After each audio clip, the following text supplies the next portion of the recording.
បាទបរោះម្នាក់គាត់ពិតជាមានទេពកោសល្យខ្លាំងមែនទែនខាងគូគំនូបាទមិនមែនគូគំនូនៅกระดาษទេគឺធ្វើរូបនៅលើដូចឧទាហរណ៍ថាគឺអានេះគឺជាដីឥដ្ឋបងប្អូននេះគឺជាដីឥដ្ឋឬក៏គឺជាស្ករកៅស៊ូចុះ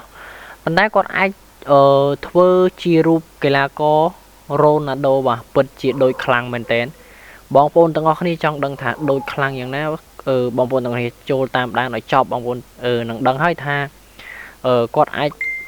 ធ្វើបានដូចខ្លាំងប៉ុណ្ណាបាទនេះគឺជារូបកីឡាកររ៉ូណាល់ដូបាទដូចមែនតើឥឡូវគាត់បានឆ្លងកាត់មកធ្វើកីឡាករម្នាក់ទៀតហើយបាទគឺមេស៊ីបាទវ៉ាវពិតជាមិនធម្មតាមែននេះគឺជាទេពកោសល្យមួយកម្រមានមែនបងប្អូនទាំងអស់គ្នាបាទសម្រាប់ខ្ញុំគឺខ្ញុំសូមសរសើរគាត់ចេញពីចិត្តតែម្ដងបាទឥឡូវចាប់ដើមធ្វើចេញជារៀងមានពុកមាត់មានសក់មានអីហើយម៉ូតសក់វិញនិយាយថាដូចពុកមាត់អីច្រមុះអីគឺដូចទាំងអស់និយាយទៅគឺនេះមនុស្សបែបនេះគឺកម្ររកបានណាបងប្អូនទាំងអស់គ្នាហើយឥឡូវគាត់មកធ្វើរូបតាអានេះគេតាអាចារ្យឬក៏អីអញ្ចឹងហីពិតចាំមើលគាត់អាចធ្វើដូចដែរឬក៏អត់បងប្អូននេះគ្រាន់តែមិនទាន់ដាក់ថ្មិញផងដូចបែនតែសុំសរសើរដោយចិត្តស្មោះបងប្អូនទាំងអស់គ្នាបើមិនសរសើរមិនបានទេបាទខ្ញុំអង្គុយមើលវីដេអូហ្នឹងហើយគឺចាប់អារម្មណ៍វីដេអូហ្នឹងខ្លាំងមែនទែនគឺគាត់ធ្វើដូចសឹងទៅថា 100% 100 លើ100តែម្ដងបងប្អូនគឺដូចខ្លាំងមែនទែនតែម្ដងបាទមានសក់មានអីអាមួកស្អីគាត់ពណ៌ខៀវនេះដាក់ទៅអើយ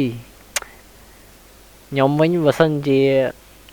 មានទេពកោសល្យប៉ុណ្ណេះអីមិនដឹងជាសប្បាយចិត្តយ៉ាងណាទេបងប្អូនអើយនិយាយទៅគឺគាត់ប្រកែខ្លាំងមែនតើអាចធ្វើបានបើសិនជាស្តៀងបន្តិចក៏ខ្ញុំមិននេះតែនេះគឺអាចនិយាយបានថា 100% តែម្ដងគឺដូចខ្លាំងមែនតើបាទនិយាយមិនដឹងនិយាយមិនបាទបើសិនជាខ្ញុំមានទេពកោសល្យបែបនេះវិញវ៉ាវ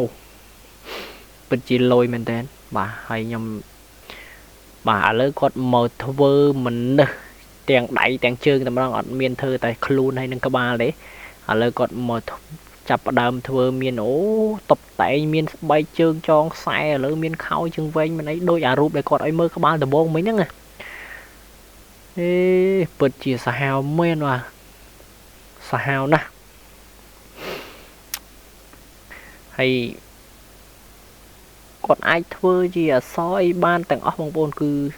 មានសាច់ដុំមានអីវ៉ាវលយមែនតើបាទហើយវីដេអូនេះគឺមានតែប៉ុណ្្នឹងទេបាទចាំជួបគ្នានៅវីដេអូក្រោយនៅម៉ោងដដែលពេលវេលាដដែលបងប្អូនបាទបាយបាយ